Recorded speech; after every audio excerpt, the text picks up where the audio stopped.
Hey there, Blue Door. I am going to read you the book, Where the Wild Things Are. Story and pictures by Maurice, Sendak. And this book is a winner of the Caldecott Medal for the most distinguished picture book of the year. The illustrations in this book are awesome. So I hope that you enjoy this book. BD1 students, I want you to be thinking about a few things while I read. I want you to think about the characters in this book. I want you to think about the setting of this book. I want you to think about the problem and the solution.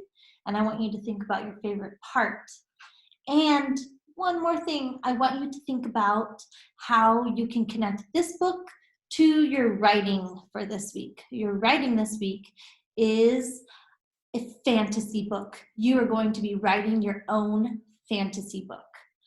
And this book, I think that after I read it, you'll be able to make a connection and see that the character in this book used his imagination. He kind of created his own world.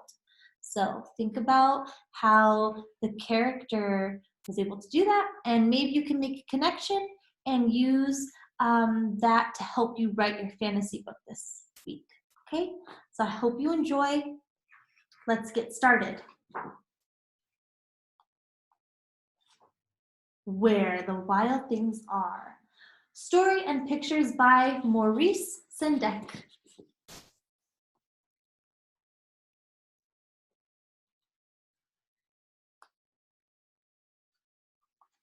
I'll show you the picture.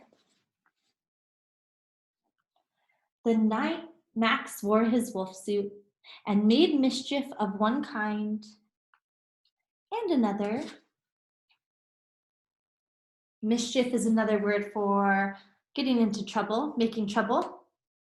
His mother called him Wild Thing, and Max said, "I'll eat you up."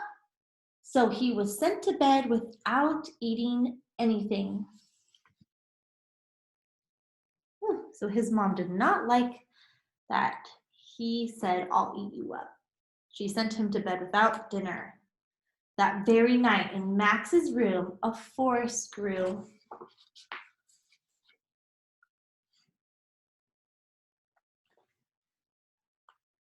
And grew.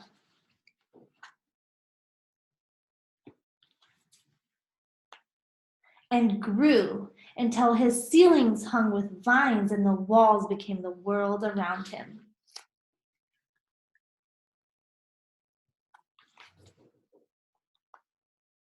And an ocean tumbled by with a private boat for Max, and he sailed off through the night and the day.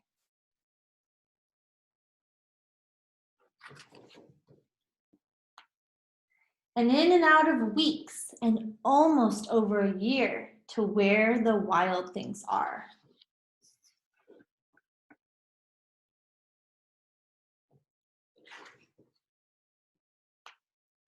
And when he came to the place where the wild things are, they roared their terrible roars and gnashed their terrible teeth and rolled their terrible eyes and showed their terrible claws.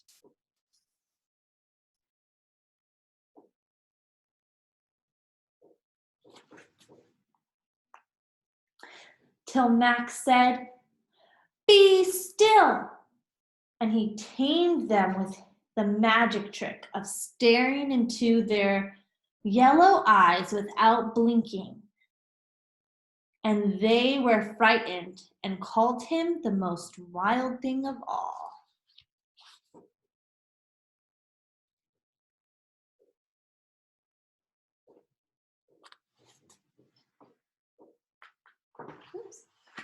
And made him king of all wild things. "And now," cried Max, "let the wild rumpus start."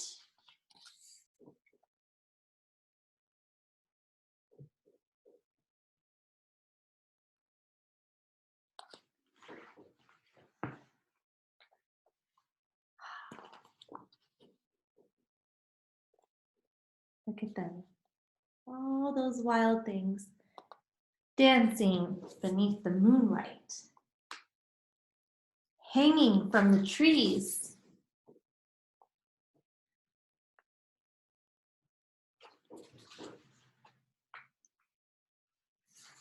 King Max, king of all the wild things.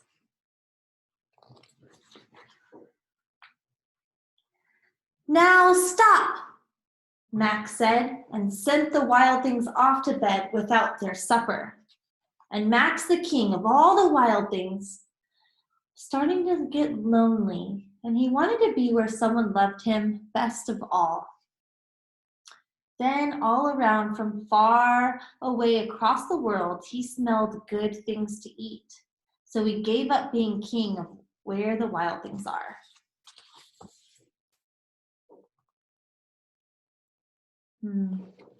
Started to get lonely and smell good food. But the wild things cried, "Oh, please don't go. We'll eat you up. We love you so." And Max said, "No." The wild things roared their terrible roars and gnashed their terrible teeth and rolled their terrible eyes and showed their terrible claws. But Max stepped into his private boat and waved goodbye.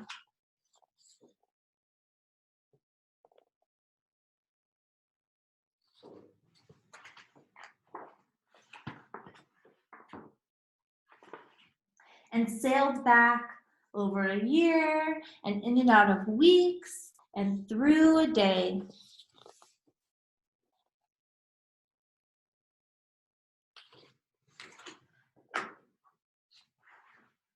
And in the night of his very own room where he found his supper waiting for him.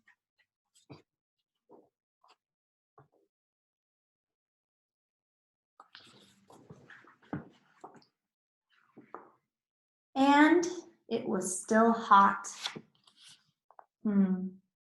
The end. That was where the wild things are. I hope you enjoyed. I hope everyone's doing well. I'm sending you lots of love. I love you, Blue Door. Peace. Love. I love you. And I'll talk to you soon. Goodbye.